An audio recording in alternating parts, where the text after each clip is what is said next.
Sa kabila po ng pagtutol ng economic managers ni Pangulong Rodrigo Duterte, pinirmahan pa rin niya ang Universal Access to Quality Tertiary Education Act.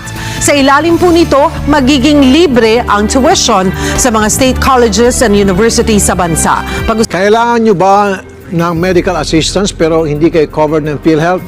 Good news. Pwede na rin po kayo makuha ng tulong oras na may sa batas ang malasakit centers.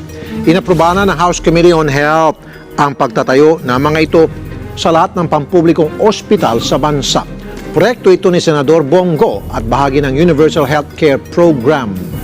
President Duterte signed into law a landmark bill providing healthcare coverage for all Filipinos. Under the Universal Healthcare Act, all Filipino citizens will automatically be covered by PhilHealth. Wala nang babayarang irrigation fee ang mga magsasaka. Ito'y matapos lagdaan ng Pangulong Rodrigo Duterte ang Free Irrigation Act of 2018 nitong 2 ng Pebrero. Nakapaloob sa naturang batas na libre ng patubig para sa mga magsasakang may lupain na hindi lalagpas sa 8 hektarya. Sinabi naman ni Presidential Spokesperson Harry Roque na sa pamamagitan ng batas ay matitiyak na patuloy ang konstruksyon at maintenance ng mga kinakailangang irrigation facilities.